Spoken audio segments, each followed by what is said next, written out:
37వ వార్డులో నేను చైర్మన్గా ఉండేది. నేను చైర్మన్గా అయినాల్సి మన మున్సిపాలిటీకి ఇండ్లు అనేది 15,000 ఇండ్లు వచ్చినాయి. నేను చైర్మన్ అన్నాక వార్డుకు కాలువలు ఏం రోడ్డు సీసీ కాలువలు మిగతా అభివృద్ధి పనులు మంచినీళ్ళు 120 కోట్లతో తీసినాము. ఈ రోడ్లు కాలువ అనేది 120 కోట్లతో అభివృద్ధి పనులు చేసినాము. మా వార్డులో కూడా 1.5 కోటి అభివృద్ధి పనులు చేసినాము. ఇంతమందుకు ఎవరు ఇంత మటుకు చేయలేదు. మన ఎమ్మెల్యే గారు వచ్చినాకనే మనకి ఇన్ని అభివృద్ధి పనులు జరుగుతున్నాయి.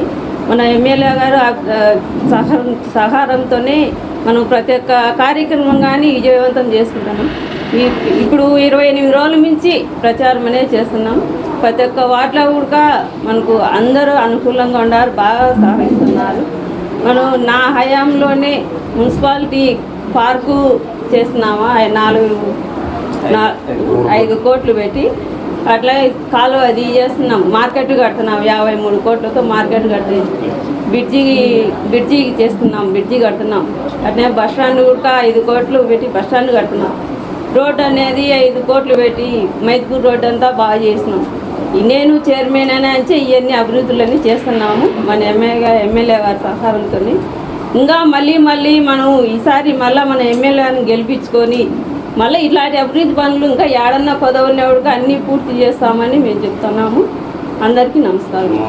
జగన్మోహన్ రెడ్డికి ఈసారి సీఎం చేసుకొని మళ్ళీ మన ఊర్లో మన ఎమ్మెల్యేని గెలిపించుకొని అందరం సంతోషంగా ఉండాలి. మళ్ళీ మంత్రి కావాలి, మినిస్టర్ పట్టణ ప్రజలకు print media, electronic media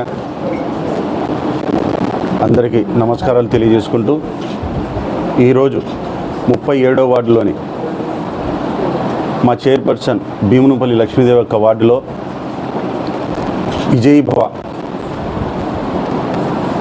canvas చేయడం మా ఎమ్మెల్యే గారు ఈరోజు ప్రజల్లో చాలా ఆనందంగా ఆయన ఇంటి దగ్గర పోతే కనుక రాన్నా అని పిలిచడము, ఇంట్లోకి స్వాగతించడము, మా ఓటు మీకే అని చెప్పడము, మహిళలు కానీ పెద్దోళ్ళు కానీ పిల్లోళ్ళు కానీ ఎంతో అపూర్వంగా ఈరోజు ఇక్కడ క్యాన్వాస్ చేయడం కొనసాగింది.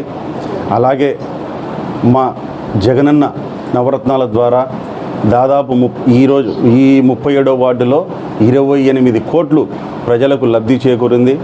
అలాగే మా భీమునిపల్లి లక్ష్మీదేవి యొక్క సారథ్యంలో 1.5 కోటి దాదాపు సీసీ డ్రైన్స్ కానీ సీసీ రోడ్స్ కానీ ఇవన్నీ అభివృద్ధి కార్యక్రమాలు జరిగినాయి. ఇంతకంటే అభివృద్ధి కార్యక్రమాలు జరిగినప్పుడు 100కి 100 రూపాయలు ప్రజలు మా జగనన్న పార్టీ వెంటబడే, మా ఎమ్మెల్యే వెంటబడే ఉంటారని చెప్పి గట్టిగా నమ్ముతున్నాము. సెలవు.